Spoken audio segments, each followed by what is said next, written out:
my dear student. Today in this video we are going to cover chapter number 2, Diversity in the Living World. And this chapter belongs to Curiosity book. It's a science book for class 6. Student, we have already covered chapter number 1. You can go in the description box for the chapter's link. Okay? Please, you can go through that chapter. Let's start with the diversity in the living world. बच्चों diversity मतलब क्या होता है? Diversity means विविधताएं. जिस दुनिया में हम रहते हैं वहां पे बहुत सारी विविधताएं हैं. मतलब बहुत सारे डिफरेंट डिफरेंट लिविंग थिंग है. जैसे डिफरेंट टाइप्स के प्लांट्स हैं, डिफरेंट टाइप्स के एनिमल हैं, है ना? तो इनको क्या कहते हैं? Diversity in the living world. आइए अब हम लोग चैप्टर स्टार्ट करते हैं.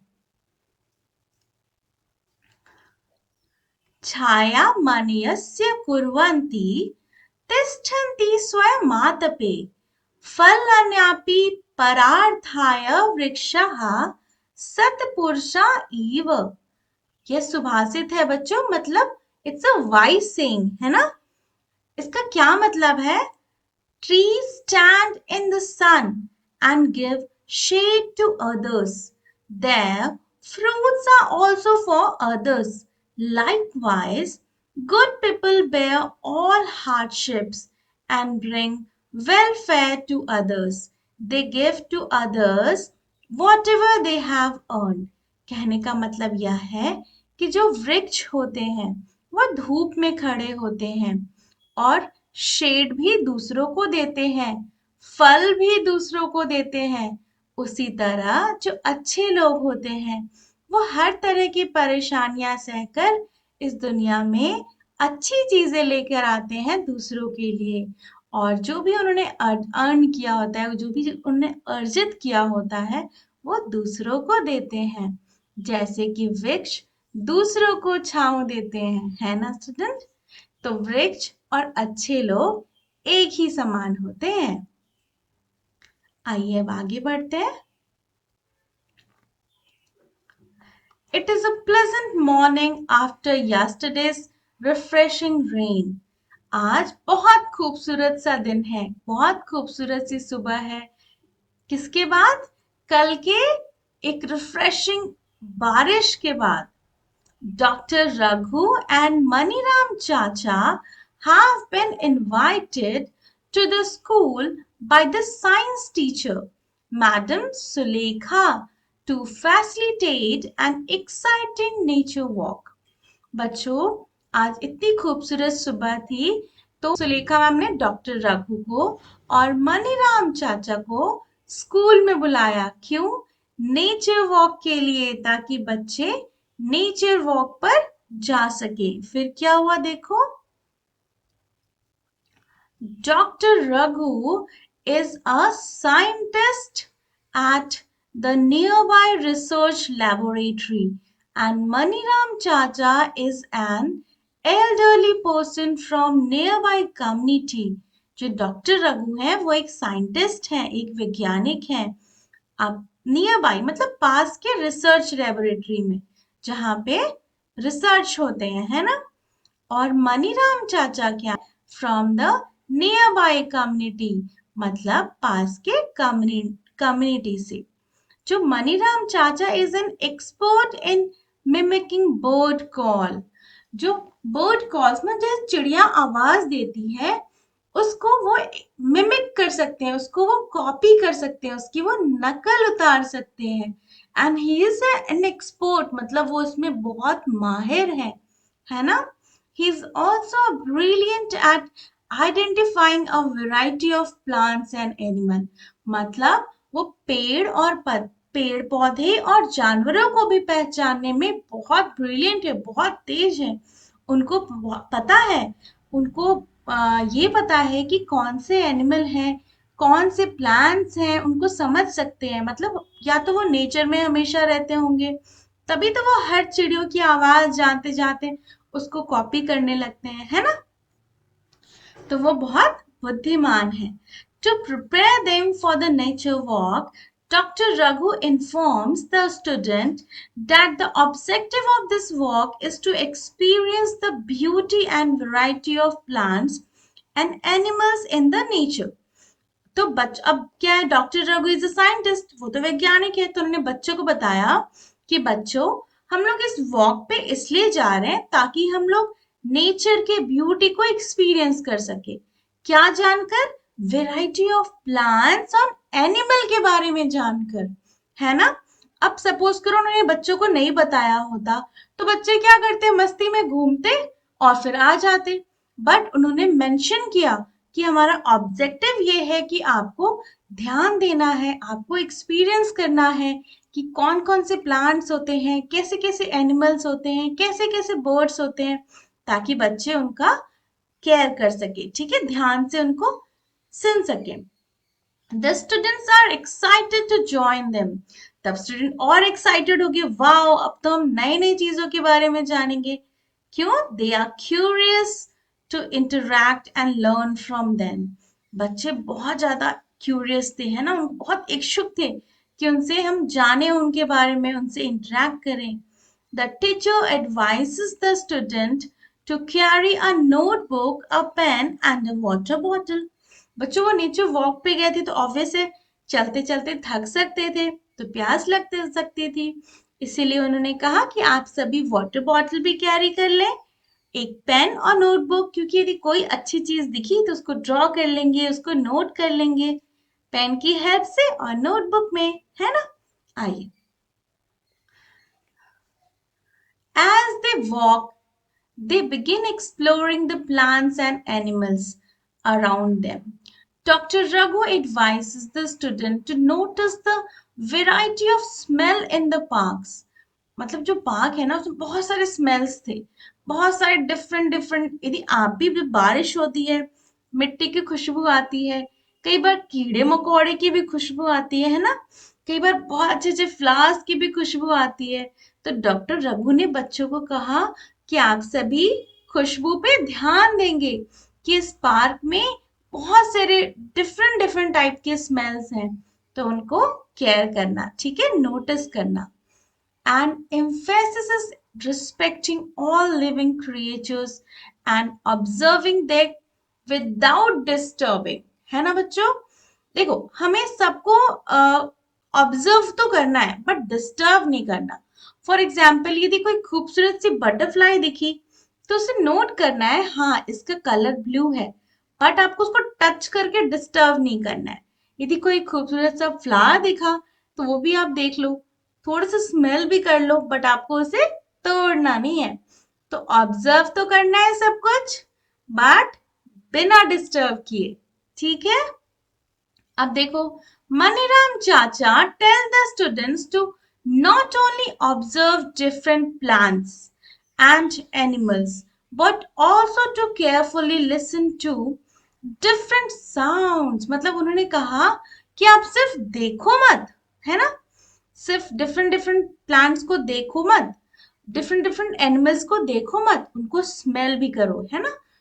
सभी को नहीं बट हाँ कुछ यदि फ्लावर्स बहुत अच्छे दिख रहे हैं तो उसको जानने के लिए। उसके साथ साथ और क्या करो, डिफरेंट टाइप्स के साउंड पे भी ध्यान दो कि कौन सी चिड़िया कैसी आवाज कर रही है, कौन सा जानवर कैसा आवाज कर रहा है ना। तो उनके साउंड को भी केयरफुली सुनो। The student come across a variety of plants, including grasses, bushes, and large trees. They also observe a variety of birds sitting on the branches of trees, butterflies moving from flower to flower, and monkeys jumping from one tree to another. अब क्या हुआ, बच्चे जैसे जैसे walk कर रहे थे उन्होंने डिफरेंट टाइप्स के प्लांट्स दिखे, ग्रासेस में छोटे छोटे ग्रासेस भी, घास भी दिखे, बुशेस में छोटे छोटे प्लांट्स भी दिखे, ऐसे बुश टाइप का प्लांट भी दिखा, बड़े बड़े ट्रीज भी दिखे। उन्होंने डिफरेंट टाइप के बर्ड्स भी देखे जो ब्रांच, ट्रीज के ब्रांचेस से बैठी हुई थी, मतलब पेड़ों की टहनियों पर बैठी हुई थी। उन्होंने बहुत सारी बटरफ्लाईज मतलब तितलियां भी देखी जो फ्लावर टू फ्लावर जंप कर रही थी, उड़ रही थी। मंकीज भी देखे जो जंप कर रहे थे एक ट्री से अनदर ट्री पे, है ना। They record their observation in their notebook and discuss them with Dr. Raghu and Maniram चाचा. उन्होंने उस सब चीजों को नोट किया अपने नोटबुक में और डॉक्टर रघु एंड मनीराम चाचा के साथ डिस्कस भी किया. The students can hear the chirping of birds. Dr. Raghu informed them that each bird has a unique chirp. अब देखो क्या है, डॉक्टर रघु ने बताया बच्चों को कि जो ईच बर्ड है मतलब हर चिड़िया की अलग सी चर्पिंग है. चर्पिंग मतलब ची ची ची होता है ना. अब देखो तोता कैसे बोलता है, डिफरेंट बोलता है. मैना अलग बोलती है, फिर उल्लू अलग बोलता है, कौवा अलग बोलता है ना. हर हर बर्ड मतलब each and every birds has a unique chirping. तो बच्चों को बड़ा मजा आया. उन्होंने कहा वाह it is amazing how differentiation है एक दूसरे से. इसी का ये एग्जाम्पल है. This is called diversity. ठीक है. अब देखो, डॉक्टर रघु रिक्वेस्ट मनीराम चाचा to mimic calls of some birds. Maniram Chacha mimics different birds' call, and the student enthusiastically start copying him. Doctor Raghu ने मनीराम चाचा को बोला कि प्लीज आप कुछ चिड़ियों की आवाज को मिमिक करिए, कॉपी कीजिए. तो उन्होंने किया, कुछ चिड़ियों की आवाज को उन्होंने मिमिक किया और बच्चों ने उस आवाज को कॉपी किया, है ना. Have you ever observed different plants and animals around you? Share and discuss your observation with your friends and teacher.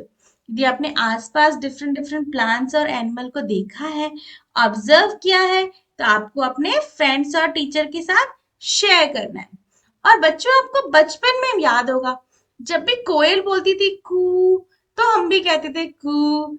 फिर तुमने कभी नोटिस किया है, यदि तुम 2 बार बोलते थे कू कू, तो कोयल भी बोलती थी कू कू. मतलब शी अंडरस्टैंड कि सामने से कोई हमारी बात को कॉपी कर रहा है. और किसी ने नहीं किया तो जब नेक्स्ट समर वेकेशन होगा और जब आम के मौसम में कोयल बोलेगी, तो फिर आप उसको कॉपी करके चेक कर लेना, वो एकदम आपकी कॉपी करेगी. ठीक है स्टूडेंट्स. ओके चलो, here we have diversity in plants and animals around us. Activity 2.1 है आपके पास. Let us explore and record. ठीक है बच्चों, हमें एक्सप्लोर करना है, ऑब्जर्व करना है और उसको नोट डाउन करना है. अब देखो आपको क्या करना है. Plan for a nature walk with your teacher to a park और अ नियर बाय फॉरेस्ट. यदि आपके सिटी में कोई पार्क है या फिर कोई फॉरेस्ट है, लाइक कोई जू है, तो आप वहाँ टीचर्स के साथ जा सकते हो, फैमिली के साथ भी आप जा सकते हैं.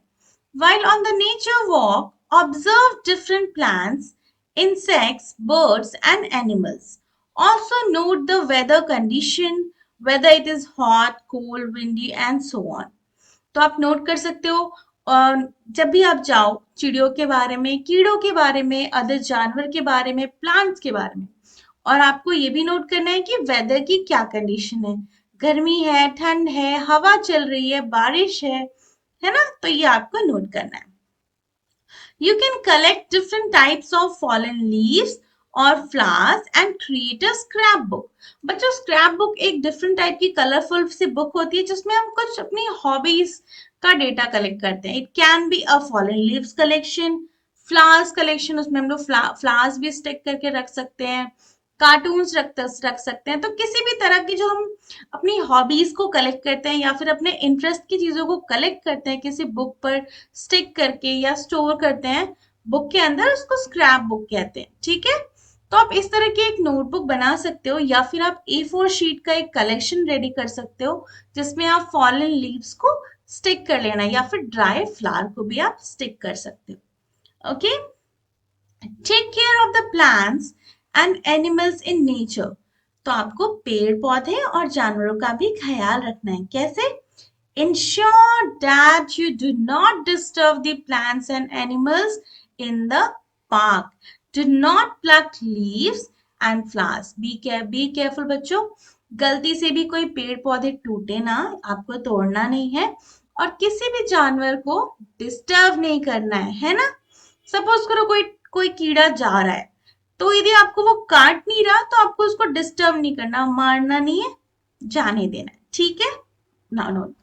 अब देखो, record your observation in table 2.1 about the features of stems, leaves, flowers, and anything interesting in various plants. And some examples have been given for you in figure 2.1 and table 2.1. तो बच्चों फिगर 2.1 एंड टेबल 2.1 में कुछ examples दिए हुए, और आपको उस table को आगे भी कंटिन्यू करना है। इन टर्म्स ऑफ स्टीम्स के बारे में लिखना है, लीव्स के बारे में, फ्लावर्स के बारे में, और प्लांट का नेम भी मेंशन करना है। ओके, आइए सी। ओके स्टूडेंट, तो देखो आपको इसमें क्या करना है, इस टेबल में आपको सबसे पहले डिफरेंट टाइप्स के प्लांट्स के नेम मेंशन है, लाइक कॉमन ग्रास। ऐसा कॉमन ग्रास है आपके पास, तो इसके स्टेम्स कैसे होते हैं, सॉफ्ट एंड थिन। और लीव्स कैसे होते हैं, a single leaf grows alternatively from different point on the stem. आप देख सकते हो यहाँ पर है, फिर यहाँ पर है, फिर यहाँ पर है, मतलब ऑल्टरनेटिवली ये इसके स्टेम पर लीव्स लगे होते हैं। इसमें फ्लावर कैसे होते हैं, ग्रास में कोई फ्लावर होते हैं क्या, तो नहीं होते हैं। और कोई अदर ऑब्जर्वेशन, जो भी आप इसमें कुछ भी लिख सकते हो, लाइक यहाँ मेंशन है इसके ग्रीन लीव्स होते हैं। आपको जो भी लगे बेटर वो आप लिख सकते हो, लाइक ये ड्राई होने के बाद येलो हो जाता है ना। तुलसी, तो तुलसी की स्टेम कैसे होती है, हार्ड एंड थिन होती है। यदि आप नोटिस करोगे जब तुलसी ड्राई हो जाती है, जो उसकी स्टेम होती है वो हार्ड होती है, इजिली टूट नहीं सकती है, करेक्ट। अब देखो लीव्स के बारे में क्या लिखो कि कैसा उनका अरेंजमेंट है, arrangement of a pair of leaves in the opposite direction. यदि आप ध्यान दोगे तो जो लीव्स हैं ये अपोजिट डायरेक्शन में पेयरिंग होती है तुलसी लीव्स की, करेक्ट। और फ्लावर्स, इस पे एक पिंकिश पर्पल कलर के बहुत ही प्यारे से फ्लावर आते हैं, कुछ ऐसे फ्लावर्स होते हैं तुलसी के। ओके स्टूडेंट, और आप एनी अदर ऑब्जर्वेशन तो आप लिख सकते हो, तुलसी जो हमारी होती है उस पे ब्लैक लीव्स भी होते हैं और रेडिश लीव्स भी होते हैं तुलसी के, है ना, वेराइटी ऑफ तुलसी होती है। अब आया हिबिस्किस, जो गुड़हल का प्लांट होता है, तो उसके स्टेम्स आपके हार्ड होते हैं, लीव्स कैसे होते हैं, लीव्स आपके स्मूथ होते हैं, और फ्लावर तो रेड, बिग रेड फ्लावर होता ही है, आपने देखा होगा, आप मेंशन कर सकते हो। 4 पेटल या 5 पेटल्स वाले फ्लावर्स भी होते हैं, तो लेड फ्लावर्स भी आते हैं हिबिस्कस में, है ना। तो बेसिक हिबिस्कस में 5 पेटल फ्लावर्स आते हैं रेड कलर के, ऑल्दो बहुत सारे डिफरेंट कलर के भी हिबिस्कस होते हैं। अब नीम की बात करें तो neem has a, it's a tree, correct. तो हार्ड एंड थिक होता है उसका स्टेम। लीव्स कैसा होता है, ऐसा उसका लेयर्ड होता है ना। यहाँ पे देखोगे एक तो ये पैर में होते हैं सारे लीव्स, और सेरेटेड होते हैं इसके एजेस। इस टेबल को आप इस तरीके से फिल कर सकते हैं, और एनी अदर में आप मैंगो के बारे में लिख सकते हैं। Okay okay.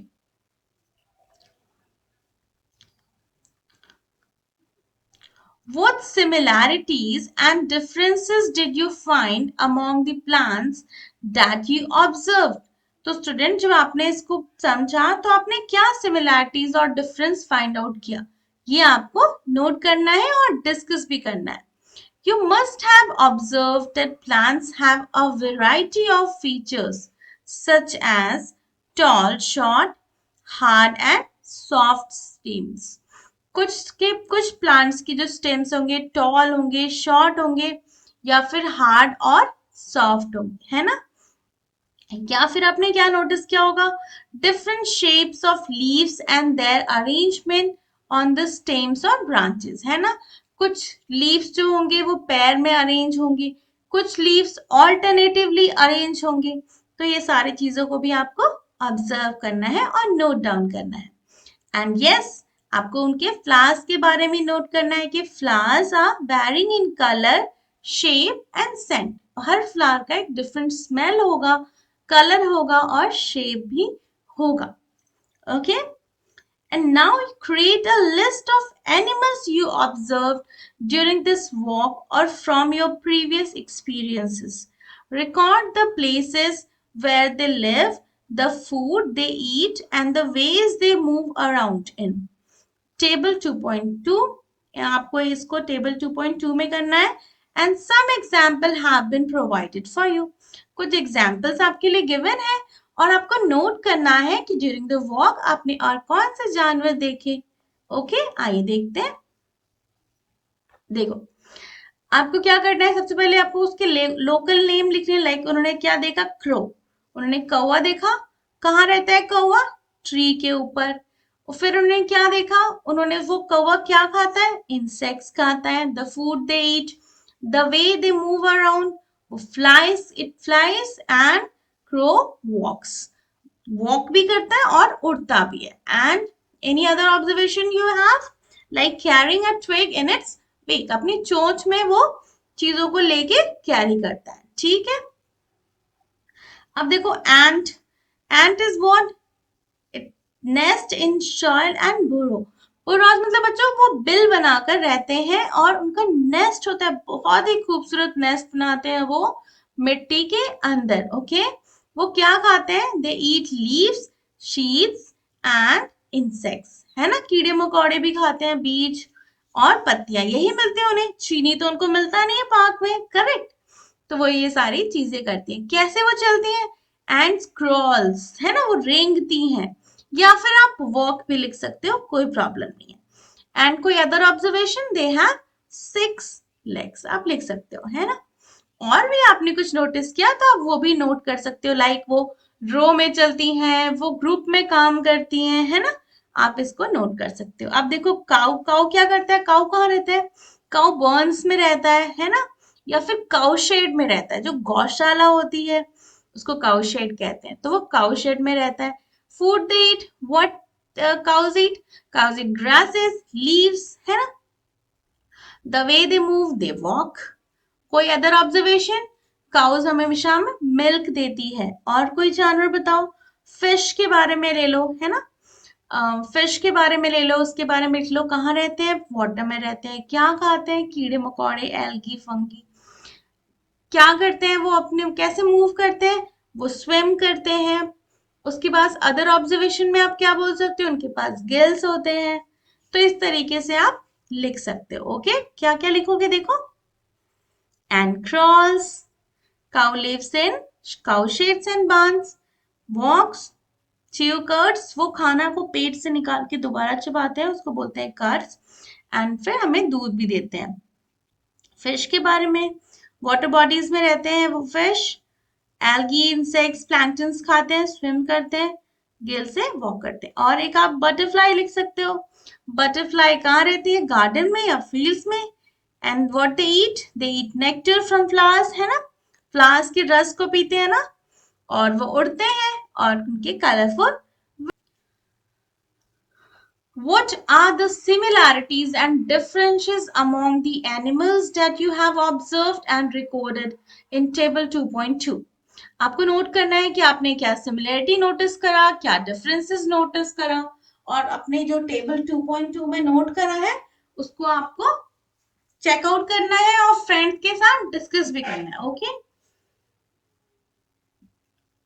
You would have observed that some animals live on land while some other live on trees. Obviously आपने नोटिस करा होगा कि कुछ जानवर जो है वो लैंड, जमीन पर रहते हैं, कुछ जानवर पेड़ पौधों पर रहते हैं, पेड़ पे रहते हैं. बर्ड लिव्स ऑन ट्रीज, कुछ चिड़िया पेड़ों पे रहती है.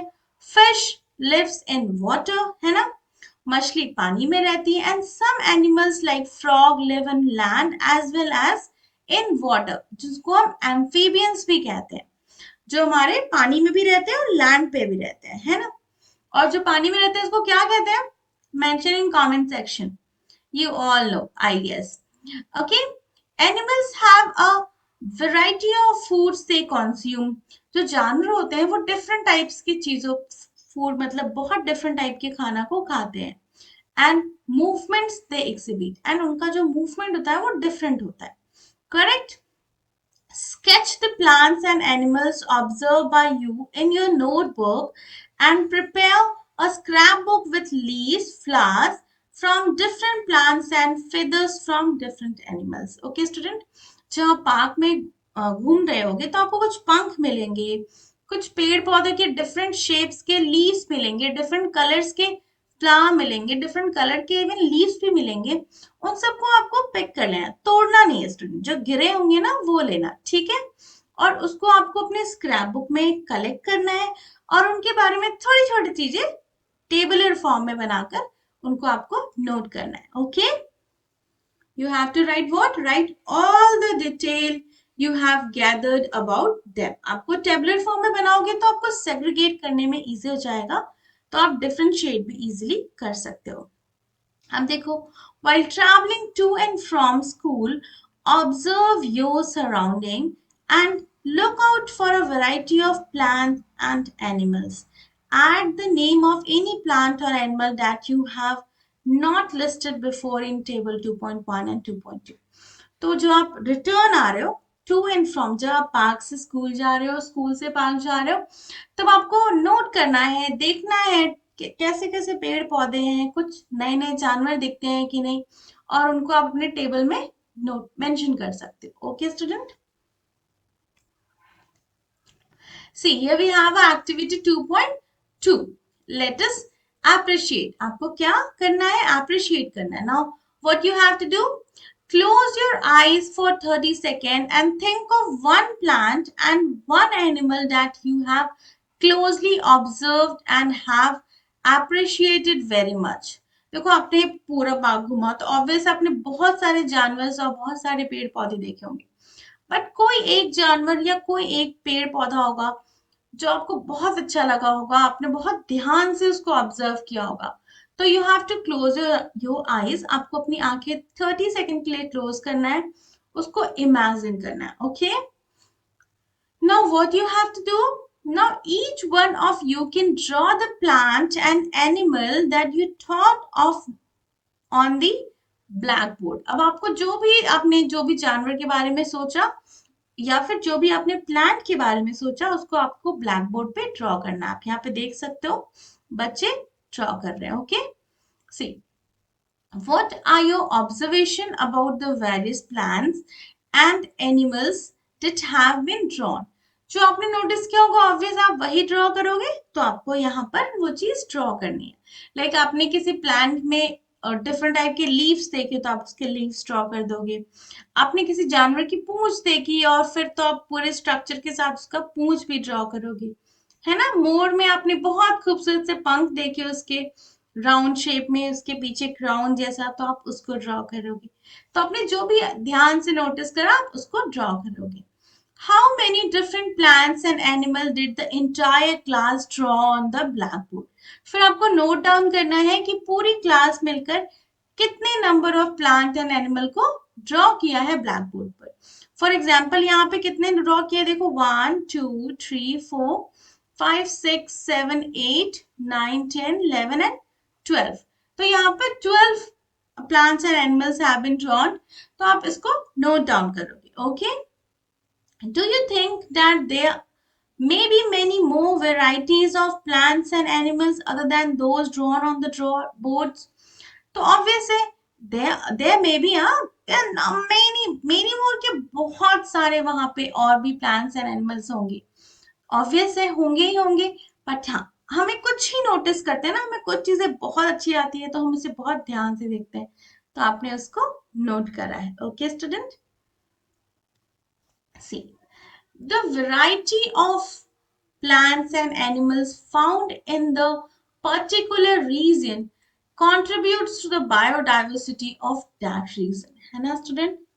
तो जो बायोडाइवर्सिटी होती है स्टूडेंट, एक पर्टिकुलर रीजन में कितने variety of plants and animals रहते हैं उसको हम क्या कहते हैं, उसको हम बायोडाइवर्सिटी कहते हैं, उसको हम बायोडाइवर्सिटी कहते हैं।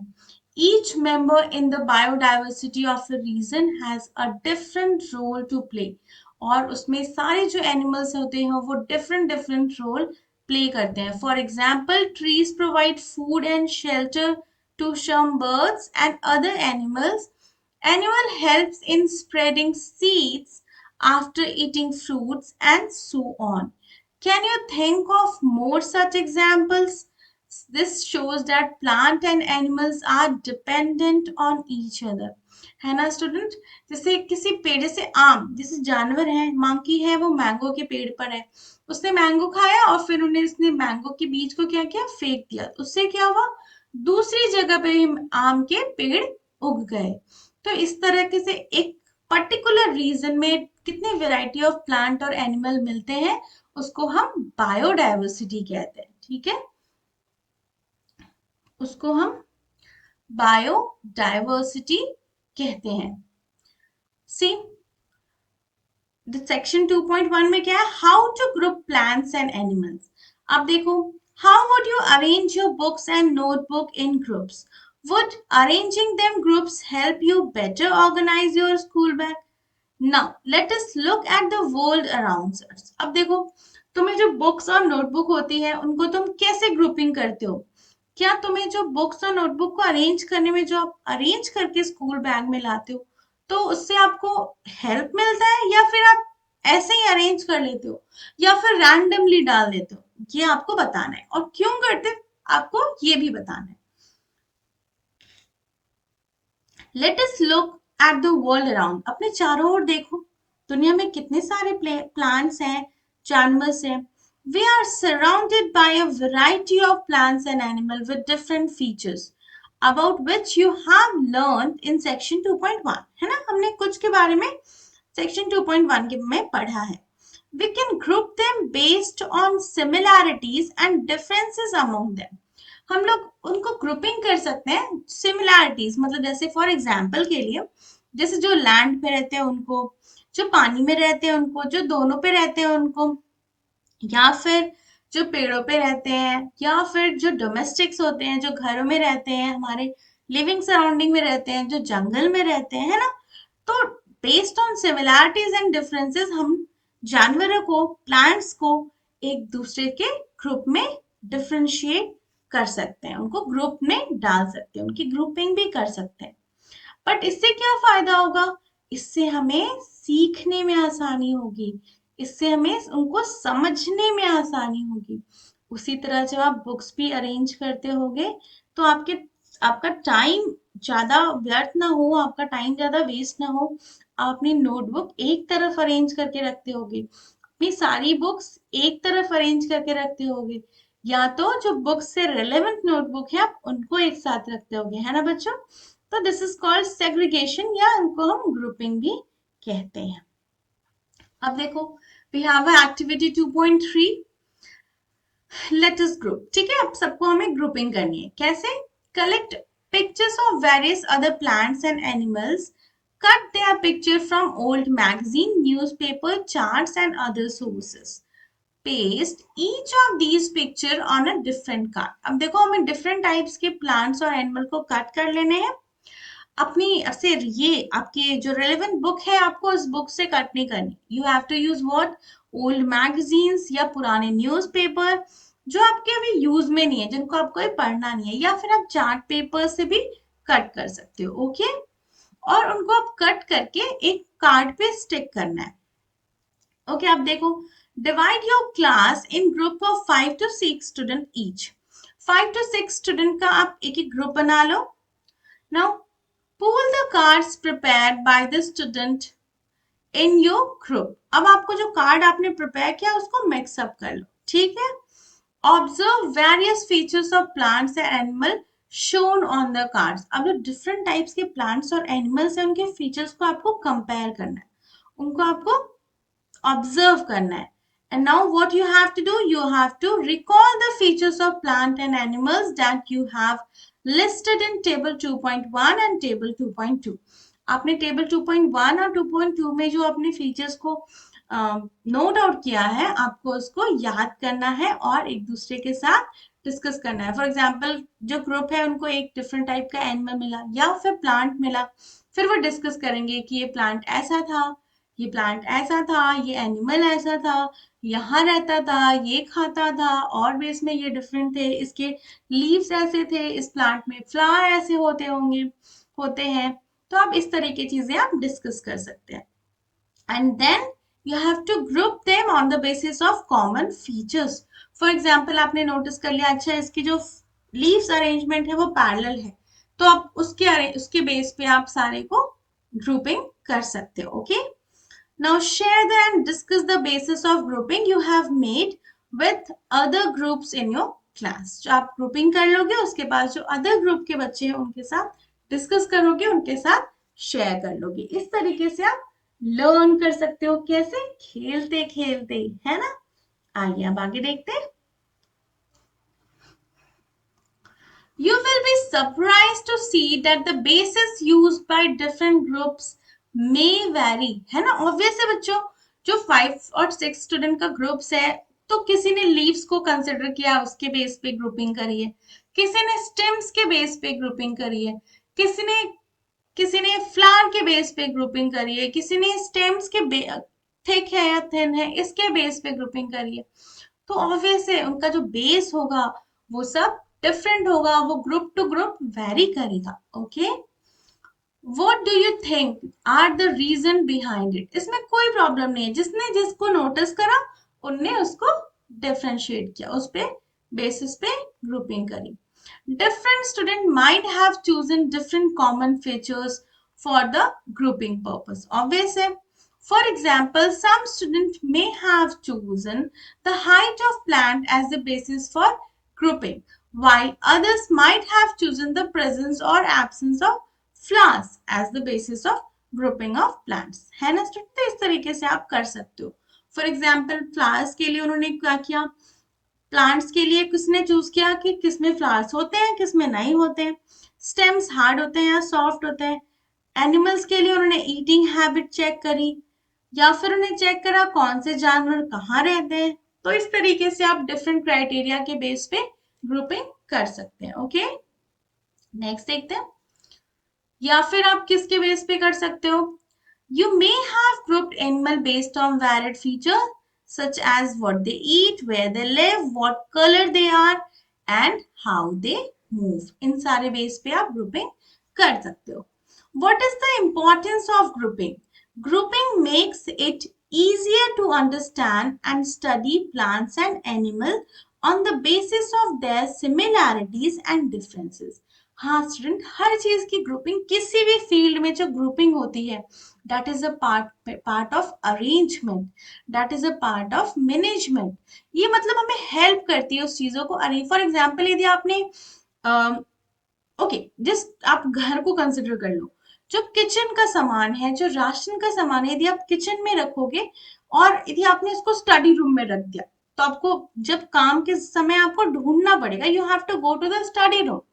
और बुक्स को यदि आपने किचन में रख दिया तो ऑब्वियस आपको पढ़ते वक्त किचन में जाना पड़ेगा. तो यहाँ भी आपने ग्रुपिंग करी, खाने पीने की सारी चीजों को आपने किचन में रखा, पढ़ने लिखने स्टेशनरी बुक्स नोटबुक की चीजों को आपने अपने स्टडी रूम में रखा. तो इस तरीके से चीजें हम लोग डिफ्रेंशिएट किया, हमने ग्रुपिंग करी. किचन में भी स्टूडेंट्स जो हमारे फ्रूट्स हैं वेजिटेबल है उसकी भी हम लोग ग्रुपिंग करते हैं. जिनको रेफ्रिजरेट करने की जरूरत है उनको हम फ्रिज में रखते हैं, जिनको रेफ्रिजरेट करने की जरूरत नहीं है उनको हम बाहर रखते हैं. तो वहां भी हम ग्रुपिंग करते हैं and that makes our life easier. So यदि हमने जो एनिमल्स और प्लांट्स की ग्रुपिंग करी है that makes it easier to understand and study about plants and animal. उनके बारे में पढ़ने में समझने में हमें आसानी होती है. ठीक है. And you will learn more about the importance of grouping in our daily lives in the chapter material around us. जब हम लोग ये चैप्टर पढ़ेंगे तो आप इसके बारे में और भी अच्छे से जान जाएंगे. ठीक है. What is the importance of grouping? Okay. अब देखो how to group plants. You must have noticed that plants shown variation in features related to stems, leaves, flower and more. The stems of different plants vary in thickness, height, and hardness, while the leaves vary in shape, color, size, and arrangement. You might have tried grouping of plants in Activity 2.3 using one of these features. Obviously, Activity 2.3 में हमें based on leaves हमने इसको differentiate किया था. तो क्या होता है, जो प्लांट्स होते हैं उनके स्टेम्स को हम कैसे डिफरेंशिएट कर सकते हैं based on thickness, height and hardness of stems. और leaves can be very like shape different different leaves के होते हैं, उनके कलर्स डिफरेंट होते हैं, साइज होते हैं और लीव्स का अरेंजमेंट होता है. Okay, you might also have learned in earlier classes that plants can be grouped into herbs, shrubs and trees based on their height and types of stems. Let us study the feature of plant in more detail and group them on that basis. आपने अपने जो earlier classes में आपने herbs के बारे में पढ़ा होगा, सर्ब्स के बारे में, ट्रीज के बारे में पढ़ा होगा, है ना. तो छोटे छोटे प्लांट्स होते हैं वो एज अ हर्ब्स होते हैं. फिर जो थोड़े से बड़े प्लांट होते हैं उनको हम श्रब्स कहते हैं, जो हमारे गमले में होते हैं, जैसे रोज प्लांट है या फिर अदर प्लांट्स है. फिर हमारे पास आता है क्लाइंबर, जो चढ़ता आता है ना. फॉर एग्जाम्पल हमारे पास अपराजिता का प्लांट आता है, उसको हम लोग क्लाइंबर कहते हैं. फिर होता है हमारे पास क्रिपस होते हैं, जो फैलते चले जाते हैं, जैसे मनी प्लांट्स होता है इन जनरल. तो जैसे पंपकिन का प्लांट होता है जो जमीन पे ऐसे फैलता चले जाता है ना, लताएं उनकी फैलती चली जाती हैं. तो दे आर क्रिपस. तो ये, और हमारे पास फिर नेक्स्ट ट्रीज रहते हैं. तो these are different types of plants जो हमने अर्लियर क्लास में ऑलरेडी पढ़ा हुआ है. चलो उसको फिर से एक बार रिवाइज करते हैं. एक्टिविटी 2.4, इसमें हम लोग फिर से ग्रुपिंग करेंगे. Let us go on a nature walk again for some more interesting observation. आप अपने स्कूल के भी पार्क में एक बार ऐसे वॉक के जा सकते हो. And you have to do what? You have to look closely at the height of different plants. Are these plants shorter than you, as tall as you, or taller than you? आपको notice करना है कि ये plant आपसे छोटे हैं, आपसे बराबर है या फिर आपसे बड़े हैं. If the stem are brown or green, इनके जो stems हैं, उनके जो तने हैं, वो brown है या फिर green color के हैं. और touch and feel their stems and try to bend them gently. आपको उसको टच करना है और उसको प्यार से ऐसे मोड़ना है. रिमेम्बर, तोड़ना नहीं है, ध्यान से मोड़ना है. यदि मुड़ जाए तो ठीक है, ना मुड़े तो फिर उसको उस पर दम नहीं लगाना है कि नहीं अब मैं जोर से तोड़ के रखूंगा. नहीं नहीं, you don't have to force yourself on that. आपको बस प्यार से उसको बेंड करके देखना है कि वो मुड़ता है कि नहीं मुड़ता है. Can you bend the steam easily और इज इट स्टिफ? आपको चेक करना है कि वो आराम से मुड़ जा रहा है या फिर ये स्टिफ है. Take care that stems do not break. Students, it's a reminder. You have to take care that stems do not break. Because बच्चों यदि पेड़ के बीच से आप स्टेम्स तोड़ दोगे तो पेड़ वेस्ट हो जाएगा. तो आप या तो अपनी टीचर्स की हेल्प ले लेना, बट प्लीज उन पे फोर्स मत अप्लाई करना. Okay. Also observe from where the branches of the plants arise, whether they arise close to the ground or higher up on the stem. Fill your observation in table 2.3 and few examples are already given. Okay student, अब आपको क्या करना है, आपको अपने school के garden में जाना है. आपको 3-4 चीजें नोट डाउन करनी है. लाइक सबसे फर्स्ट उनके हाइट को देखना है. वो छोटे हैं, आपसे छोटे हैं, आपके बराबर है या आपसे बड़े हैं. फिर उनके तनाव को देखना है. स्टेम्स वो ब्राउन है या ग्रीन कलर की है, और वो स्टेम सॉफ्ट है मतलब इजिली बेंड हो जा रही है, या फिर स्टिफ है, नहीं हार्ड है. ठीक है. और आपको क्या देखना है कि जो उनके ब्रांचेस हैं पेड़ के, वो जमीन के पास है या जमीन से ज्यादा ऊपर है. ये आपको नोटिस करना है and you have to note it in your table 2.3. See, here we have name of plant like mango, rose, tomato. Height कैसा है मैंगो का? बड़े बड़े पेड़ होते हैं तो we have to mention tall. Okay. Rose medium होता है ना, और टोमेटो छोटे छोटे होते हैं. करेक्ट. अब देखो नेचर ऑफ स्टीम, मतलब जो उसकी तना है उसका नेचर के बारे में लिखना है. किस कलर का होता है? ब्राउन. रोज के भी ब्राउन एंड टोमेटो के ग्रीन. टेंडर और हार्ड, मतलब सॉफ्ट है या फिर हार्ड है उसकी स्टीम. तो मैंगो और रोजेस के हार्ड थे और टोमेटो के स्टेम टेंडर थे, मतलब मुलायम से थे. करेक्ट. थिक है या थिन है, मतलब मोटे या पतले. तो मैंगो के थिक थे, रोज के थिन थे, और इसके भी टोमेटो के भी थिन थे. अब देखो अपीयरेंस ऑफ ब्रांचेस, मतलब जो ब्रांचेस है उनकी टहनियां हैं, उनका कहाँ दिख रहा है? क्लोज टू द ग्राउंड दिख रहे हैं क्या? नहीं, तो मैंगो में नहीं दिखते हैं, है ना. मैंगो में क्या है? वो higher up on the stem, मतलब जो जड़ है उनकी जमीन से बहुत ऊपर उनके ब्रांचेस होते हैं. रोज में हाँ वो ग्राउंड के पास रहते हैं, टोमेटो में भी वो ग्राउंड के पास ही रहते हैं. अब इनको यदि आप इस प्लांट को ग्रुपिंग करोगे तो किसमें करोगे? Mango will be in tree, rose will be in shrub group और टोमेटो हमारा हर्ब ग्रुप में आएगा। अब नेक्स्ट देखो आप क्या लिख सकते हो, फोर्थ नंबर पे आपके कोकोनट, जस्ट फॉर एग्जांपल आपने कोकोनट नोट करा, तो कोकोनट की हाइट कैसी होती है, टॉल, है ना, इट्स अ टॉल प्लांट। अभी किस कलर का इसका स्टेम होता है, ब्राउन, और टेंडर होता है, हार्ड, हार्ड होता है, बहुत हार्ड होता है, इवन थिक होता है ना। और अपीयरेंस क्या होता है, higher up on the stems, ऊपर में होता है, और ये किस ग्रुपिंग में, ट्री वाले ग्रुप में। फिफ्थ नंबर पे आपने मेंशन किया हिबिस्कस, हाइट कैसी होती है, medium, colour brown, stem hard होता है, थिन होती है, close to the ground, yes, and shrub की कैटेगरी में आते हैं। Then next you have mint. 7 number पे you have to search and note it down. Okay student, let's move further. What differences do you observe among herbs, shrubs, and trees? How can you grow plants as herbs, shrubs, and trees? Based on the data entered in table 2.3, आपने table 2.3 बना लिया। अब उसके base पे आपको बताना है ये सारे प्लांट्स लगते कैसे हैं, ग्रो कैसे करते हैं, करेक्ट। जैसे ट्रीज हैं, shrubs आगे, रोज प्लांट आपके, या फिर herbs आपके आगे। Some plants grow really tall and have hard, thick, brown and woody stems. ना उनकी तनाएं बहुत हार्ड सी होती है, ब्राउन कलर की, जैसे मैंगो का होता है, जिसपे आप झूले भी झूल सकते हो, correct. They are very thick in nature, correct, और बहुत हार्ड भी होते हैं। Their branches typically start higher up on the stem and away from the ground, correct, जो thick होते हैं। And these plants are called trees. In plants को हम क्या कहते हैं, इन plants को हम ट्रीज कहते हैं, जो हमारे, जो स्टेम से ज्यादा ऊपर उनकी ब्रांचेस होती हैं और बहुत हार्ड नेचर में होते हैं, उनको हम कहते हैं trees. For example what you have, a mango tree. Okay, next we have shrubs. अब देखो, some plants are not as tall as trees, correct? These plants often have many brown woody stems and start branching very close to the ground. These stems are hard but not as thick as the stem of a tree.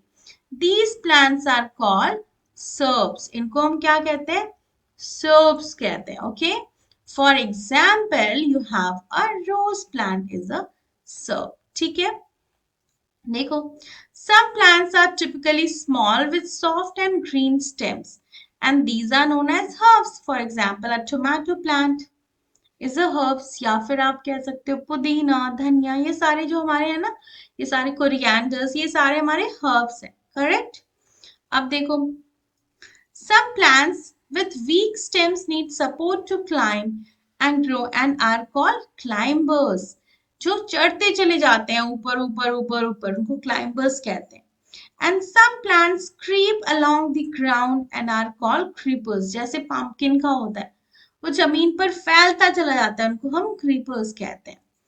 What can be the other features on the basis of which you can group plants? Let us perform another activity. और भी कुछ features है जिनके base पे हम plants को differentiate कर सकते हैं। चलो एक और एक्टिविटी करते हैं, correct. Let us move forward. See, we have activity 2.5. Let us compare. On what basis? On the basis of leaves. See, look at the leaves of different plants and collected by you during the nature walk. हमने leaves को भी collect किया था ना? Do you notice the variation in shape and structure of these leaves? आपने shape तो notice करा होगा बहुत easily. Correct. And what next you have to notice? You may observe thin lines on the leaves of the plant. These are veins. The pattern of veins on the leaves is called venation. जो leaves के भी veins होते हैं जिसके through वो खाना खाता है, और इन leaves को हम कहते हैं venation. Okay, student, the pattern of veins on the leaves is called venation. What differences do you see in the veins of leaves? Notice करो, देखो, these are the hibiscus leaf with reticulate venations. These are the banana leaves and it has a parallel venation. It's a grass leaves and it has a parallel venation. देखो, है ना, इनका जो veins है वो ऐसे ऐसे ऐसे पैरल। देखो ध्यान से।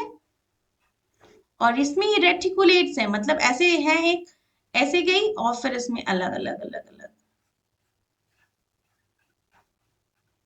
है ना। तो we have a different types of leads, some has reticulate venations, some has parallel venation. Okay, in some leaves you can observe a net like pattern of veins on both side of thick middle veins, है ना। ये जो middle veins है, thick middle veins है, इनके बीच में आपने देखो, यहाँ जो बीच में है ये thick middle veins है, आपके चारों तरफ यहाँ पे आप net like pattern देख सकते हो।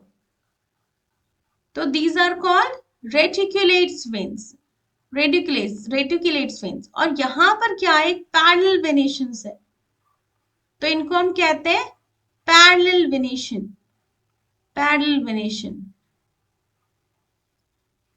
See, this pattern is called reticulate venation. For example, leaves of hibiscus exhibit reticulate venation, and in some leaves you may observe that the veins run parallel, and these pattern is called parallel venations. For example, leaf of banana plant and grass exhibit parallel venation. मतलब जो banana plants हैं और जो grass plant होता है, grass leaves होती है, उसमें हमारे पास पैरेलल वेनेशंस होते हैं। Correct. Do you think that plants can be grouped on this basis, venation present in their leaves? Now let us try to explain root of plants. Do all plants have the same root? Are these roots are similar? अब देखो, हमने leaves के pattern पे हमने इसको differentiate कर दिया, reticulate and parallel venation. Now let's read about roots. See, visit. We have a next activity. Let us find out. You have to find out. Visit an open area where wild herbs and grasses are growing. You may use small herbs for this exercise. Okay, आप suppose करो आपने grass ही ले लिया और छोटे छोटे plant ले लिया, फॉर एग्जाम्पल आपने रोज प्लांट ले लिया, ये डिफरेंट ले लिया, ठीक है। Now you have to use खुरपी, okay, trowel. Carefully dig out the few different herbs without damaging the roots. To do this, you may wet the soil and loosen it. सबसे पहले आपको क्या करना है, पानी छिड़कना है, so that कि जो आपका soil है वो थोड़ा सा wet हो जाए, ताकि जो roots है उसको थोड़ा लूज हो जाए, stiff ना रहे, एकदम से चिपका ना रहे, है ना। नहीं तो आप उसको ड्राई सॉइल में आप यदि प्लांट को निकालोगे बाहर खुरपी की हेल्प से, तो मे बी अ चांस कि रूट्स हमारे टूट जाए। तो बेटर है आप उसको थोड़ा वाटर कर लेना, चारों तरफ का एरिया जो उसके रूट्स के पास का एरिया, और फिर खुरपी की हेल्प से आपको उसको निकालना है। Now you have to do what, you have to wash the roots with water and observe them. आपको रूट्स को वाटर से वॉश कर लेना है। After you are done observing, make sure to replant the herbs so that they may continue to thrive and grow. Obvious. जब आपने उसको check कर लिया, पढ़ लिया, तो आपने जिस एरिया से खुरपी के हेल्प से उसको निकाला है, उसी एरिया में आप उसको प्लांट को फिर से डाल देना और फिर मिट्टी से दबाकर थोड़ा सा पानी डाल देना। Now you have to do what? What are the similarities and differences in the root of the plants collected by you? What differences do you see in the root of the plant? Shows in figure 2.5a and 5b. See, here we have. Some plants have tap root system. कुछ plant में हमारे पास ऐसा कुछ tap root system होता है students, मतलब एक मोटी सी वेन नीचे, रूट्स नीचे चली जाती है और उसमें ऐसे ऐसे करके अलग अलग रूट्स निकले होते हैं। These are called tap root, है ना। टैप रूट टाइप का सिस्टम है। और कुछ रूट्स हमारे होते हैं फिब्रस टाइप, जो एकदम ऐसे पूरा ऐसे घना सा होता है, पूरा फाइबर टाइप का, पूरा मतलब फैला हुआ रहता है, जैसे ग्रास वगैरह में आपने देखा होगा। बेसिकली ये बेसिक जो छोटे छोटे हर्ब्स होते हैं ना, मोस्टली उनके फाइबर टाइप के ही रूट्स होते हैं। ओके, इनको कहते हैं fibrous root. Okay, next here we have, now observe carefully the roots of a mustard plant in figure 2.5a. ये mustard plant का है। Here we have a tap root system mustard plant. The roots of this plant consist of one main root and small side root arising from it. The main root is called tap root, है ना। ऐसे main root आएगा और उसके चारों तरफ आपके different different roots होंगे, इसको कहते हैं tap root. Another example of a plant having taproot is hibiscus observed by you in table activity 2.1. The plant in figure 2.5b is a common grass. The roots of this plant appear as a bunch of similar size of root arising from a base. मतलब जो base है यहीं से आपके पास सारे roots, बहुत सारे roots आने लगते हैं, ऐसे ग्रुप पूरा। इसको हम क्या कहते हैं? Such roots are called fibrous root. Does your collection include any other grasses? What kind of roots do they have? आपने जो other grasses को चेक करा है उसमें आपको नोट करना है कि क्या उनके रूट्स कैसे हैं। Is there any relation between the type of leaves venation and the type of roots of the same plant? How do we find this out? क्या इन दोनों के बीच कोई रिश्ते हैं, कोई रिलेशन है इन दोनों के बीच कि किसी पेड़ का लीव्स कैसा है और रूट्स कैसा है हम लोग नेक्स्ट पढ़ेंगे बच्चों। Here we have a taproot, मैंने क्लियर इमेज के लिए आपको मेंशन करा है, and here we have a fibrous root. Okay? आपको समझा ना? नहीं समझा तो you have to mention in comment section, ma'am इसको रिपीट करो। और यदि कोई पर्टिकुलर एक्टिविटी नहीं समझी तो you can mention ma'am activity 2.1 और 2.6 व्हाटएवर। मैम ये भी नहीं समझा तो I will repeat that activity, और even if you need I will prepare a separate video including all types of activity only. But yes, please do mention in comment section. Okay, student, let's move further.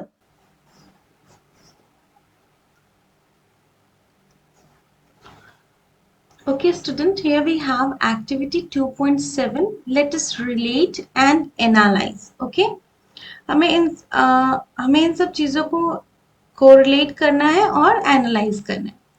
What you have to do, you have to collect saplings of 5 common plants from your school nursery or any other nurseries to plant in your school garden. Example of such plant can include lemongrass, marigold, sadabahar, that may be called periwinkle and others. देखो आपको क्या करना है, you have to collect sapling, जो छोटे छोटे plants होते हैं जिनमें रूट्स भी होते हैं उनको नर्सरी से कलेक्ट करना है, या तो अपने स्कूल नर्सरी से कर सकते हो या फिर अदर नर्सरी से कर सकते हो, so that you can plant that, आप उस प्लांट को अपने स्कूल में प्लांट कर सको, है ना। आप कुछ भी प्लांट्स ले सकते हो लाइक मैरीगोल्ड, सदाबहार, और भी छोटे छोटे कोई प्लांट्स लाइक रोज है, मैंगो प्लांट्स हैं, जो छोटे जिनमें रूट्स हो उनकी सैपलिंग्स कलेक्ट कर लो। Okay, and next what you have to do before planting them, observe their roots and venation in their leaves. अब उनको प्लांट करने के पहले उनके रूट्स को आपको ऑब्जर्व करना है और लीव्स के वीन्स को भी ऑब्जर्व करना है कि उनके लीव्स का वेनेशन पैटर्न क्या है। ओके, एंड उनको आपको रिकॉर्ड करना है that observation in table 2.4। Okay student, तो सबसे पहले हमारे पास टाइप्स ऑफ, कितने टाइप के वेनेशंस होते हैं, लीव्स वेनेशन देखो। ओके, सबसे पहले देखो क्या करना है, you have to name the plant, name of the plant आपको यहाँ लिखना है। फॉर एग्जाम्पल यहाँ लेमन ग्रास लिखा है, then you have to mention type of leaf venation, leaf की कैसे वेनेशन है, रेटिकुलेट है या फिर पैरेलल है, and then you have to mention what type of roots are there, fibrous है या फिर टैप रूट है। ओके, लाइक लेमन ग्रास में पैरेलल वेनेशंस है और जो रूट टाइप है वो फिब्रस रूट सिस्टम है। ओके, अब नेक्स्ट देखते हैं हम लोग भी 1 2, आप लोग कोई भी रैंडम प्लांट्स ले सकते हो, उसको ऑब्जर्व करना और फिर नोट डाउन करना। एग्जाम्पल के लिए मैंने कंसिडर किया है मैंगो जिसमें रेटिकुलेट वेनेशंस है और टैप रूट सिस्टम है, रोज जिसमें रेटिकुलेट वेनेशन है और टैप रूट सिस्टम है, टोमेटो रेटिकुलेट वेनेशन है और टैप रूट सिस्टम है, कोकोनट पैरेलल वेनेशन है, फिब्रस रूट सिस्टम है। तो स्टूडेंट क्या आपने इसमें से कुछ ऑब्जर्व किया?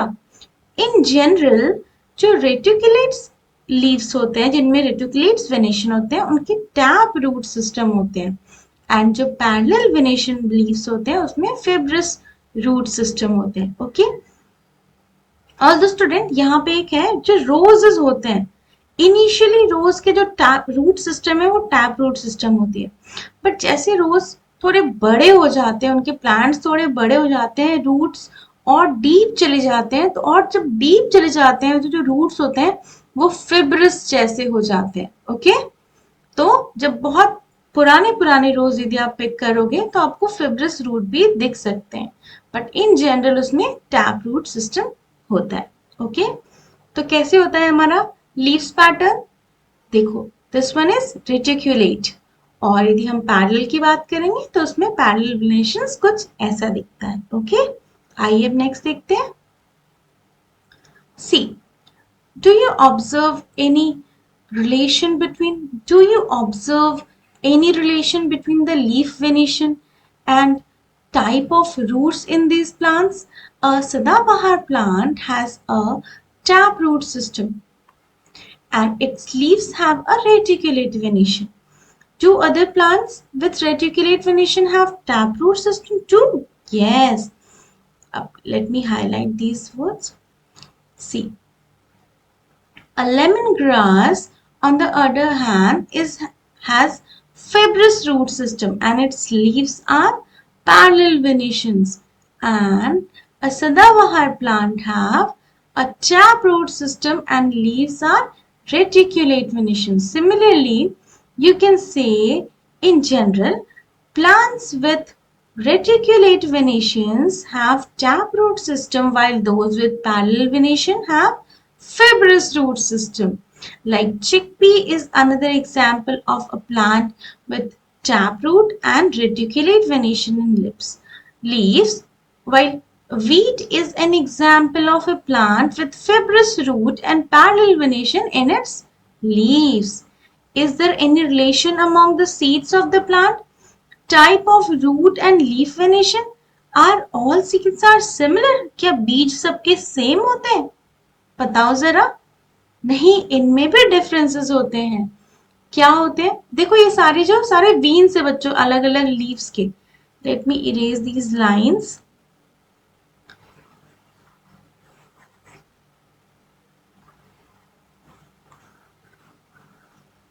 Okay, you can observe these are the veins of the leaves, और आप इसको घर पे भी बना सकते हो। आप कुछ पीपल की लीव्स ले लो, उसको पानी में डुबो दो फॉर 5 to 6 days। उसके बाद क्या होगा, उसको निकालना, उसकी जो लीव्स होंगी वो गल गई होंगी, उनको अच्छे से क्लीन करना टैप टैप करके। जब आप क्लीन करोगे तो you will get a this structure. Okay, this veins like structure आपको मिल जाएगा, और फिर आप क्लास में लाकर अपने फ्रेंड्स के साथ दिखा सकते हो, शेयर कर सकते हो, डिस्कस कर सकते हो। ओके, आइए नेक्स्ट देखते हैं। Here we have a next activity 2.8. Let us compare. Soak some chickpea and maize seeds in water for 2 or 3 days. Chickpea मतलब काबली चना। ओके, आपको उसको, और मेज सीड मतलब जो मक्का होता है ना, उसको आपको पानी में 2 से 3 दिन के लिए डुबो कर रखना है। ओके, पानी में रखना है। Then remove the seed coat of a chickpea. Now observe the structure of the chickpea and maize seeds. Are they similar or different? देखो, अब जो उसके ऊपर जो कवर होता है ना, जो चिकपी, जो काबली चने के ऊपर, उसको आपको हटाना है। ओके, रिमूव करना है। एंड आपको फिर मेज के ऊपर का भी कवर रिमूव करना है। फिर आपको चेक करना है क्या दोनों सेम है। Then what you will find कि चिकपी के अंदर 2 कॉटिलेडन्स हैं और मेज के अंदर सिर्फ एक कॉटिलेडन्स है। अब ये कॉटिलेडन्स क्या है? जब आप किसी भी बीज को, लाइक चना हो, उसको आप जर्मिनेट करते हो या पानी में डुबो के रखते हो, उसमें जब स्प्राउट्स बनते हैं बच्चों, तो जो 2 सीड्स होते हैं, जिसे चिकपी है ना, उसमें 2 कॉटिलेडन्स फॉर्म होते हैं, और मक्के में 1 कॉटिलेडन्स फॉर्म होते हैं। 2 स्टेम्स जर्मिनेट करेंगे जब आप उसको स्प्राउट के फॉर्म में जर्मिनेट करोगे पानी में रखकर, तो उसमें 2 सीड्स जर्मिनेट करते हैं आपके चिकपी में, और मेज के अंदर सिर्फ 1 सीड का जर्मिनेशन होता है, सिर्फ 1 स्टेम का जर्मिनेशन होता है। तो इस तरीके के चिकपी को हम कहते हैं डाइकॉट सीड्स, जिसमें 2 छोटे छोटे सीड्स जर्मिनेट करते हैं, है ना, एक सीड से 2 स्टेम्स जर्मिनेट करेंगे, और जिसमें सिर्फ एक स्टेम जर्मिनेट करते हैं उनको कहते हैं मोनोकॉट सीड्स। आप इसको जर्मिनेट करोगे तो आपको समझेगा. ओके, तो सीड्स में भी हमारे पास डिफरेंस आ गए.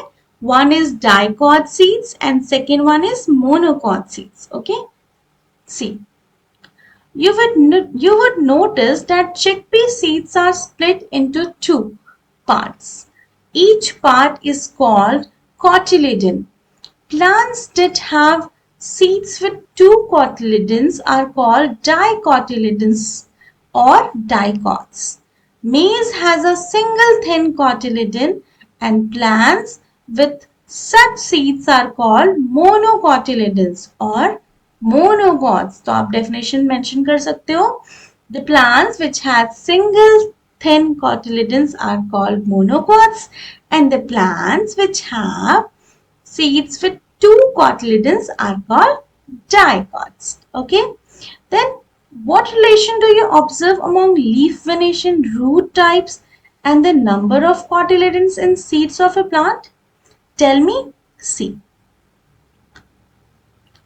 Dicot plants have reticulate venation and tap root system, while monocot plants have parallel venation and fibrous root system. Okay, student? In general, okay? Exceptions are always there, but yes, in general, student, in general, dicots plant have reticulate venation and a taproot system, while monocot plants have a parallel venation and a fibrous root system. Okay. Now you have learned about some features used for grouping plants. Now let us explore the grouping of animal in more detail. I think it's enough for today videos. We will next start grouping of animal part in our next video. Okay, student, here we have a monocot plants. See, there is one cotyledons, fibrous root, parallel leaves, scattered stem. Here we will learn about this about in next chapter, and flower parts. Okay, student, in monocots plant.